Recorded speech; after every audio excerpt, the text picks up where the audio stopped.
This is Amy, and you're listening to the Talkin' Appalachian podcast.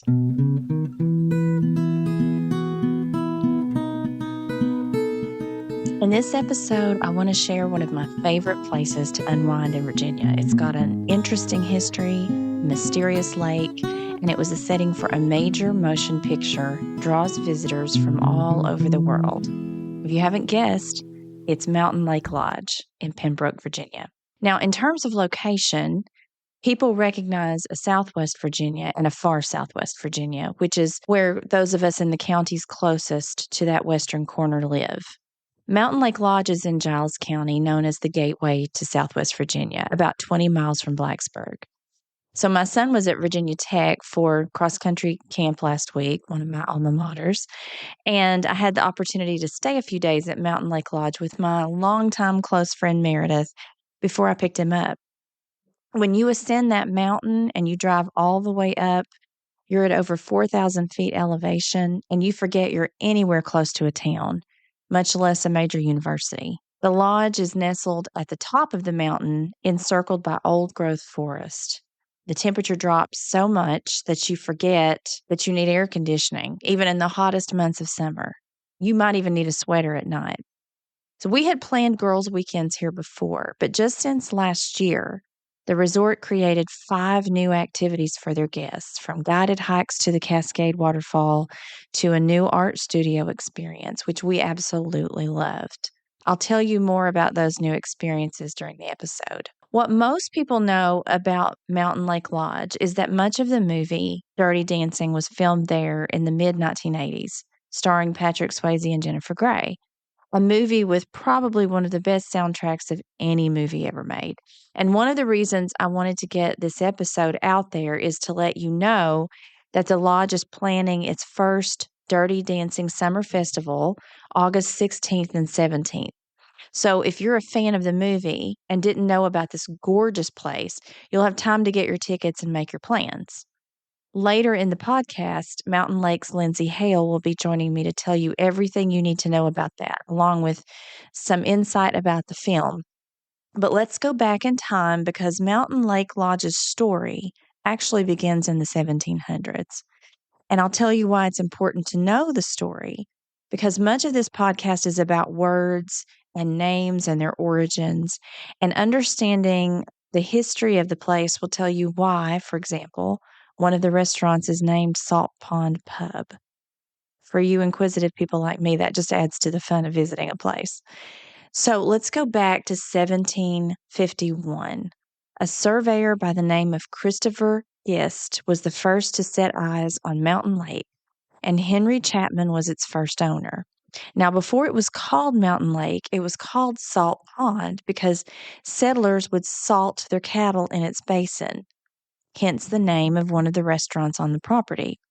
In 1857, Salt Pond became a pleasure resort, and I'm quoting this from the website, serving stagecoach passengers. After the Virginia and Tennessee Railroad came through, that attracted visitors too. Now, a couple of the experiences you can get at Mountain Lake Lodge include gator tours and guided hikes. But if you like a little more comfort, there's an open-air excursion bus that will take you to the top of the mountain, too. We went on a gator tour with Cameron, thank you, Cameron, who told us all about the Civil War history of Salt Pond Mountain and General Crook marching his troops to West Virginia. He also told us about the acres of lush cinnamon and Christmas tree ferns we drove through on our way up to Bald Knob. There's a breathtaking overlook where you can see Virginia and West Virginia, and people even take their wedding photos up there. More about weddings in just a minute. Now, in the early 1900s, the Porterfield family assumed ownership of the lodge, and during the Roaring Twenties after World War I and before the Great Depression, they had an all-female orchestra playing in the ballroom of what was then a wooden lodge, and that was the first lodge to be built there. So you can imagine people making their way up that mountain for music and dancing. The excursion bus is named for the vehicle that carried people up the mountain in the 20s. It was known as the Buzz Wagon. So now you know that history when you see it printed on the side. If you take a ride on today's Buzz Wagon with Bo and Mike, they'll take you to the top of another mountain where there used to be a golf course. Yes, The lodge had a golf course, but it's not there now because it was a steep, rocky course that was hard to irrigate. There's no way to get water up there on a regular basis. So now they have a wedding venue. If you're interested in an outdoor wedding with a view from the top of a mountain, you know where to go. And I'll bet they'll take your guests up in the buzz wagon. There was a camp for girls in the late 1920s into the late 1930s when Mr. William Moody of Texas bought the property. Now, he's the one who built the stone lodge we see today. He felt like the wooden lodge was a fire hazard. And that stone lodge is what you see featured in Dirty Dancing. I'm sure he never imagined a movie or reality television series being filmed there. The beautiful stone you see there was harvested from the mountain and literally pushed down the mountain by workers who were paid 15 cents a day. They lived and took their meals on the property while they worked there. When he died in the 1950s, his daughter Mary Moody Northern bought the property. When you go in the stone lodge, you'll see a huge fireplace and mantle with the words "The House of Moody" engraved in the front and Mary's portrait on the wall.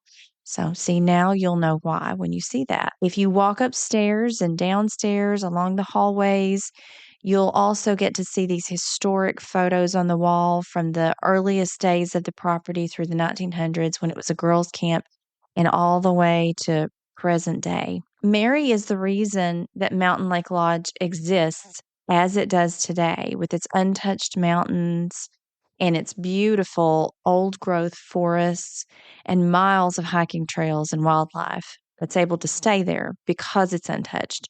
She and her trustees created an endowment to protect the property. So, with such gorgeous views on top of the mountain, they knew that corporations would see big money making opportunities in development. And then they would probably ruin what makes Mountain Lake Lodge so special.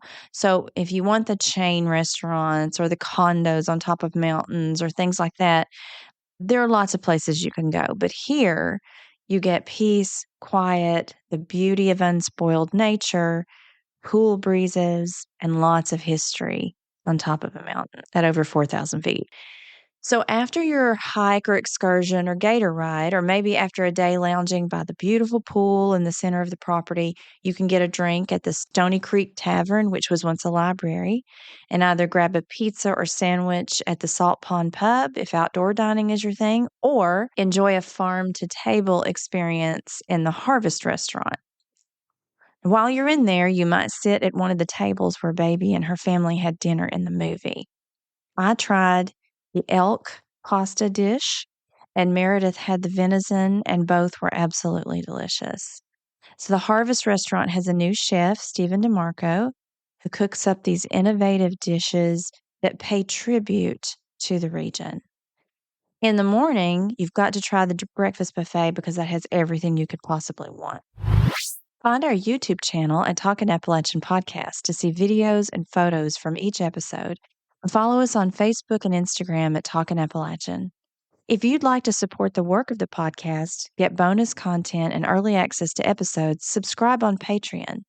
Finally, please review us on your favorite podcast directory and share everything you like about the podcast. That's one of the biggest ways you can help us reach as many people as possible. Thank you for listening, and remember to keep talking Appalachian. Let's talk about Dirty Dancing. Now, I'm a member of the generation who remembers that movie coming out. It's become one of those movies that defines that generation, and it's evolved into this pop culture classic. People who weren't even close to being born when it came out, I think, still love the movie and watch the movie. And as Mountain Lake Lodge evolved over the years, they found that the movie was drawing people to the mountain from all over the United States, all over the world. We were told that just before we got there, they had hosted guests from Scotland. So if you love the movie as much as I do, you're going to love this place. If you follow me on social or on YouTube at Talkin' Appalachian, you'll see photos from the Dirty Dancing scavenger hunt, another fun experience. So each filming location on the property is marked with information about the particular scene that was filmed there, from the famous lift in the lake to the gazebos where the dances took place, where Baby confronted her father, to the path in the woods where Baby hid Johnny from her dad, or walked to the staff quarters with the watermelons.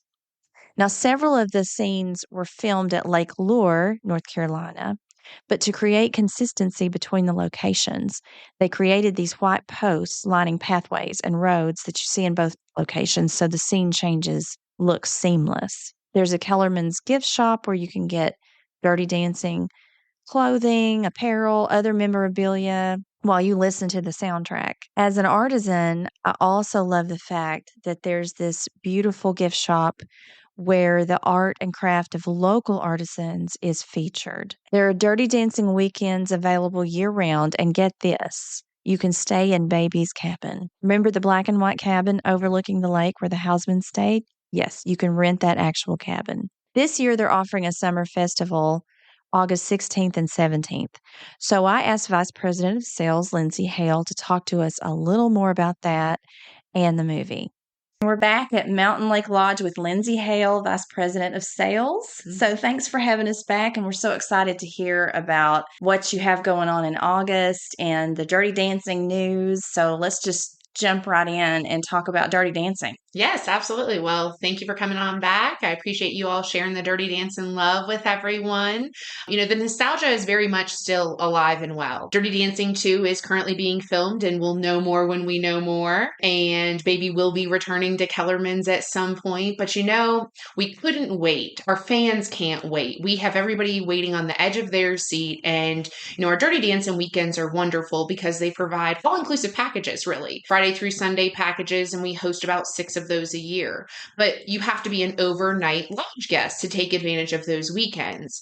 And we wanted to provide a festival for not only locals, but those that want to stay the night or just wanted a little bit something extra. So in comes the Dirty Dancing Days Festival. I can't tell you how excited I personally am as a Dirty Dancing fan that we're going to be hosting this festival. Is a 2-day festival in August, Friday, Saturday. So Friday, August 16th and Saturday, August 17th. It is $75 for the 2-day admission festival ticket, which are sold currently on our website, www.mtnlakelodge.com. Make sure you click on the event calendar to take advantage of that. But yeah, we have performances. The gates will open up at 3 o'clock on Friday. It'll be a lot of fun. So we've got over 5 different bands. We're going to be featuring Cassette Rewind. We will also be looking at Riverside. We've got a good variety of Sapphire Ballroom dancers, Latin type music. But if you can imagine walking in the movie set where you have lawn games going on and watermelon carrying contests and dance lessons, and then combining that with, you know, festival standards where you have concession food and beverages all around. And, you know, then when you're talking about gates opening at 3 o'clock and going until 11 o'clock Friday night, gates opening Saturday morning at 10, going until 11 o'clock Saturday night,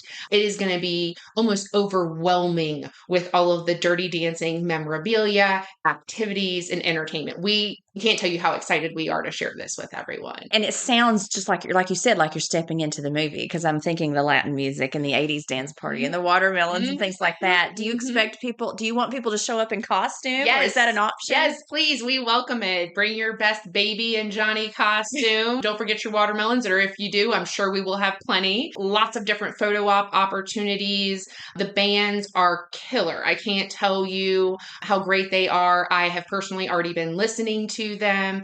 Great variety of music, different stage sets throughout the property, but it is admission only, right? So you cannot gain access to the festival without having that $75 2-day ticket. Really, really exciting. Yes, there will be complimentary dance lessons. Then later on, you'll be able to showcase your skills on the dance floor.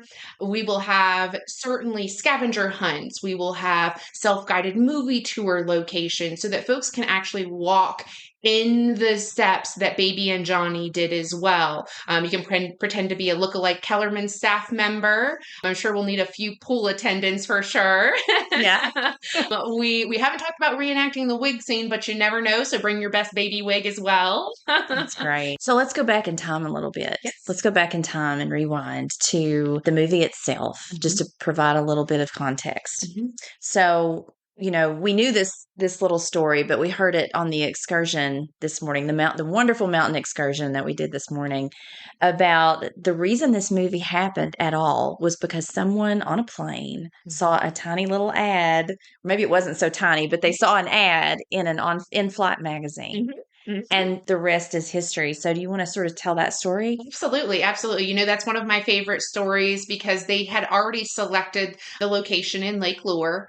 And that was where some of the cabin scenes where the staff members stayed. Unfortunately, that's no longer there. But they had selected Lake Lure, the movie directors did, as they were flying back in their plane to New York to kind of line up all of the different production stages and filming locations. They pulled right out the back of their seat in front of them the Piedmont Airline magazine. And in there was an ad for, at the time, it was called Mountain Lake Hotel. And it mimicked exactly what they were looking for, the Catskills.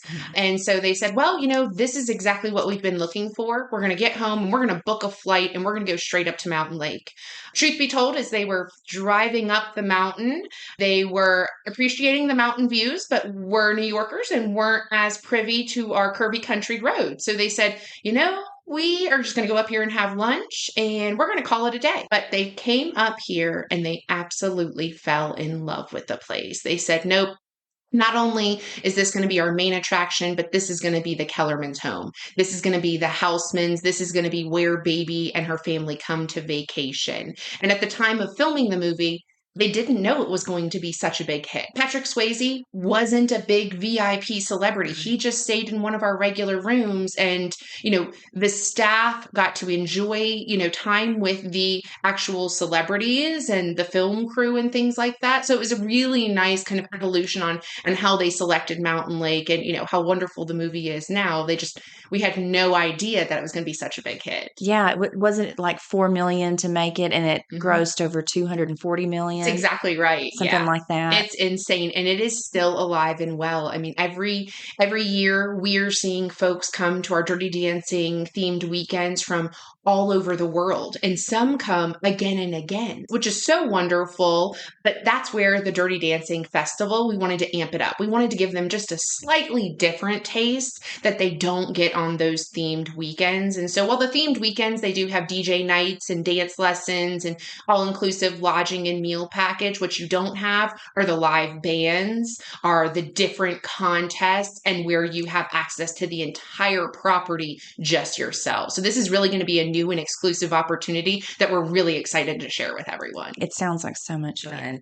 And if anybody's thinking about heat, let me tell you, this is the coolest, most comfortable place to be on top of this mountain. It is. It's just, you won't have to worry about it being summertime. It's going to be perfect. It's going to be perfect. Yeah. Due to the elevation, we do stay about 10 to 15 degrees cooler up here year round. And of course, the cool mountain breeze never hurts. But yeah, we will have activities inside, outside, and some of our accommodations, if you choose to stay the night, which lodging is very limited. Some of those accommodations do have air conditioning if that's a worry for you. But as you mentioned, it's going to be a lot of fun. Get ready to have the time of your life. I'll just say to end too, there is so much to do here. You'll come back and you'll want to do the excursions and the tours, and you've got an artist studio and you've got the gift shop. It's so family friendly. It is. I think that we just keep uncovering new surprises the longer we stay here. Exactly. I mean, and I think that that's the wonderful thing. Even you as a guest here just last year, right? We're continuing to evolve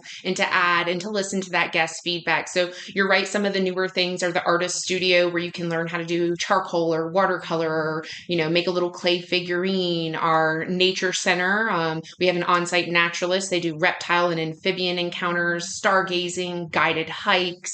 I know you went on the UTV excursion, the side-by-side gator, which is a more intimate off-roading history tour, but also takes you to some great overlooks.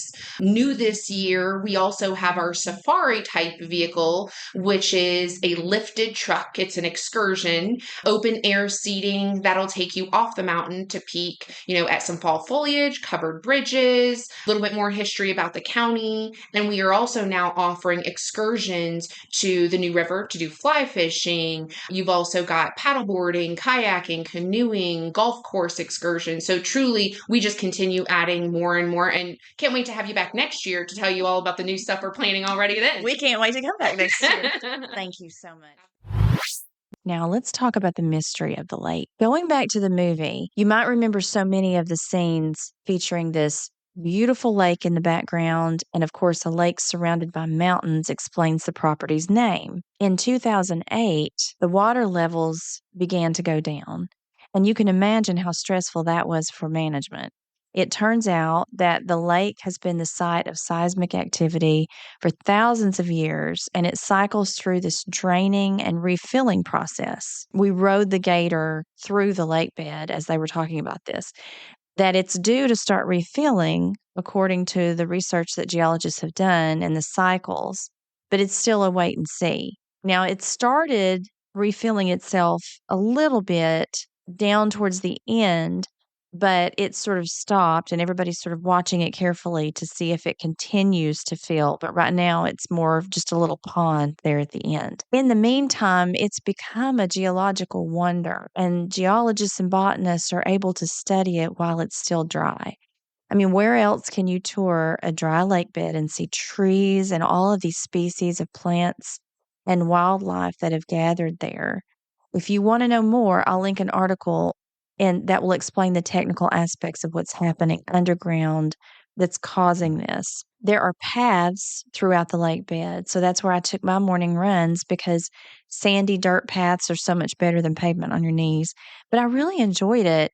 It's interesting, like I said, to run through and see nature. You just see so many different kinds of flowers and you see so many different kinds of trees. And I literally would have tripped over so many rabbits if they hadn't hopped out of my way. But here's another neat thing for you fans of the movie. The cinder blocks that Patrick Swayze stood on when he held Jennifer Grey in the lake as their characters were practicing the lift are still there. They're embedded in the ground, but they're there right across from the gazebo where the dance scenes took place. So if you're a dancer, you can do your arabesque on the cinder blocks and have your picture made. But that's just kind of a neat little fun fact. Now, there's a sad story associated with the lake bed, too. When the water drained, human remains were discovered not far from those cinder blocks.